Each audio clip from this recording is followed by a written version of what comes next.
High বন্ধুরা, welcome back to my channel Tumpa অফিসিয়ালে। আর আগেই বলে দিই, যদি ভিডিওটা ভালো লাগে অবশ্যই লাইক, শেয়ার, কমেন্ট, সাবস্ক্রাইব করতে ভুলো না কিন্তু। আচ্ছা, তোমরা অনেকে বলেছিলে দিদি তোমার ঘরটা আমরা দেখবো, বা তোমার হোম ট্যুর দেখবো, বা তোমার ব্যালকনিটা দেখবো। তো সেটাই আমি নিয়ে এসেছি। হোম ট্যুর বলতে আমি তো রেন্টে থাকি, তো সেই হিসেবে তো পুরো হোম ট্যুর দেওয়াও সম্ভব নয়। তো সেক্ষেত্রে আমি শুধু ঘরটা দিয়েছি, রুমটা। তো দেখতে পাচ্ছ পুরো রুমটা তোমাদের আমি ঘুরিয়ে ঘুরিয়ে দেখিয়ে দিলাম। এখানে থাকি, ঘরে আরও কিছু জিনিস অ্যাটাচ হয়েছিল, সেটা আর করা হয়নি। অ্যাকচুয়ালি এই ভিডিওটা দু মাস আগের ভিডিও।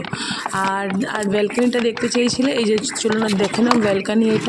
এখানে আমি নতুন গাছ এনেছিলাম, সব গাছ এখানে আছে। দেখতে পাচ্ছ লঙ্কা গাছ, 2 রকমের গাঁদা গাছ, তারপর হচ্ছে গোলাপ গাছ, ডালিয়া গাছ, সূর্যমুখী গাছ, এগুলো ছিল। প্লাস পরে আমি এনেছি লঙ্কা গাছ, আরও পরে কয়েকটা গাছ আনা হয়েছিল।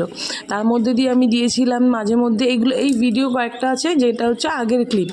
তারপরে আমি দিয়েছিলাম ধনেপাতা। বুঝতে পারছো শীতকালে ধনেপাতাটা কতটা দরকার হয়। তো ধনেপাতা, তো সেগুলো সব দিচ্ছিলাম। দেখছো আস্তে আস্তে সব ফুল ফুটে গেছে। ধনেপাতাও খুব সুন্দর। আর বললে বিশ্বাস করবে না, পুরো শীতটা আমরা এই গাছের ধনেপাতা দিয়ে আমরা ব্যবহার করেছি। আমরা আলাদা এক্সট্রাভাবে ধনেপাতা কিনিনি, তো এইটা দিয়ে ব্যবহার করা হয়েছিল। তো এখানে হচ্ছে ব্যাপার। তো আজকে হলো চড়ক, আজকে হলো বাংলার বছর শেষের দিন, সংক্রান্তি। তো আমি আজকের ডেটটা হলো তোমার 13 এপ্রিল আমি এই ভিডিওটা করছি। আর আজকে আমি ভেবেছিলাম একটু ডেলি ব্লগ দেবো, কিন্তু ডেলি ব্লগ দেওয়া হয়নি, কারণ আমার শরীরটা খুব একটা ভালো নয়। বুঝতেই পারছো, গলা শুনে ঠান্ডা লেগেছে।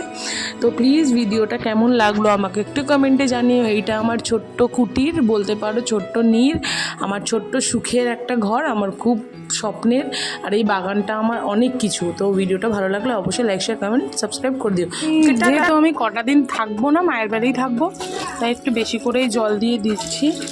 আর সত্যি কথা বলতে গেলে সকাল থেকে যেটুকু গরম আছে না, সেই গরমে না গাছগুলো যদি নষ্ট হয়ে যায়, তার জন্য বিশেষ করে আরও জল দেওয়া, আমার দিয়ে বেশি করে দেওয়া।